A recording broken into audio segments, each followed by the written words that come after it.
এবারে আমরা মৌলের পর্যাবৃত্তিক ধর্ম এই অধ্যায়ের আরও একটা টপিক কভার করব, পর্যাবৃত্ত ধর্ম বা পরমাণুর আকার। চলো আমরা সৃজনশীল প্র্যাকটিসের মাধ্যমে এই টপিকটা আরও ভালো করে বুঝে নিই। দেখো এখানে একটা টেবিল দেখা যাচ্ছে, লিগেন্ডের কলামে আছে A-, B-, আর লিগেন্ডের নামের কলামে আছে সায়ানো ফ্লোরো। তার মানে এই B- মানে কি? ফ্লোরো। এই যে B- মানে হচ্ছে ফ্লোরো। ফ্লোরো মানে কিন্তু ফ্লোরিন আয়ন। তো আমার প্রশ্ন হলো, উদ্দীপকের আলোকে B2 অণুর আয়তন মিটার কিউব এককে কত হবে? এই B2 অণুটা আসলে কি বলো তো? ফ্লোরিন। অর্থাৎ আমার প্রশ্নটা হচ্ছে ফ্লোরিন অণুর আয়তন। প্রশ্নটা কি? ফ্লোরিন অণুর আয়তন। আমাকে ফ্লোরিন অণুর আয়তন বের করতে হবে কোন এককে? মিটার কিউব এককে। ঠিক আছে, তো দেখি কি ডেটা দেওয়া আছে। এখানে একটা ডেটা দেখতে পাচ্ছি, বিবি বন্ধন দৈর্ঘ্য 1.42 অ্যাংস্ট্রম। বিবি মানে কি? বি মানে তো ফ্লোরিন, তার মানে হচ্ছে ফ্লোরিন ফ্লোরিন বন্ধন দৈর্ঘ্য। এই যে ফ্লোরিন অণুর মধ্যে এভাবে থাকে, ফ্লোরিন বন্ধন করে, আর এর বন্ধন দৈর্ঘ্য দেওয়া আছে। হ্যাঁ, বন্ধন দৈর্ঘ্য আছে তোমার 1.42 অ্যাংস্ট্রম।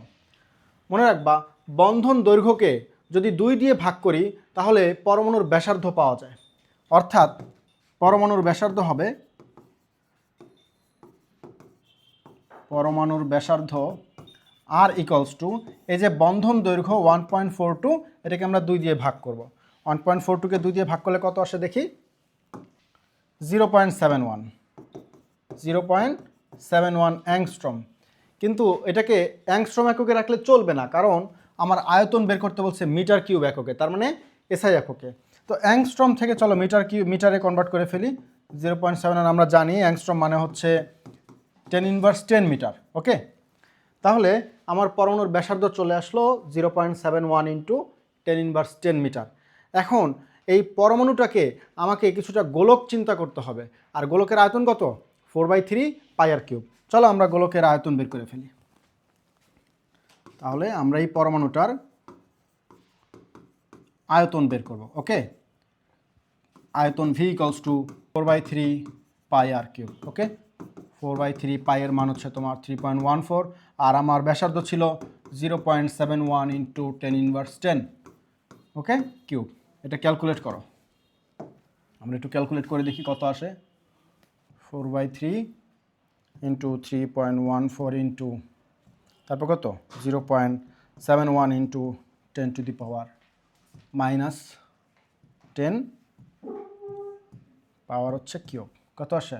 1.498 ইন্টু 10⁻30। ওকে, এটা হচ্ছে আমার একটা পরমাণুর আয়তন। এখন ফ্লোরিন অণুতে 2টা পরমাণু আছে, তার মানে ফ্লোরিন অণুর আয়তন হবে, জাস্ট 2 দিয়ে গুণ করব। ফ্লোরিন অণুর আয়তন হবে V = 2 ইন্টু মাত্র যে পরমাণুটার আয়তন বের করলাম, জাস্ট একে 2 দিয়ে গুণ করে দেব। ওকে, তাহলে আমরা আয়তন বের করে ফেলতে পারবো। তো এটা ক্যালকুলেট করলে কত আসবে? 1.498 ইন্টু 2, তার মানে হচ্ছে কত? 2.99। That means 3 into 10⁻30 metre cube. এটাই হচ্ছে ফ্লোরিন অণুর আয়তন।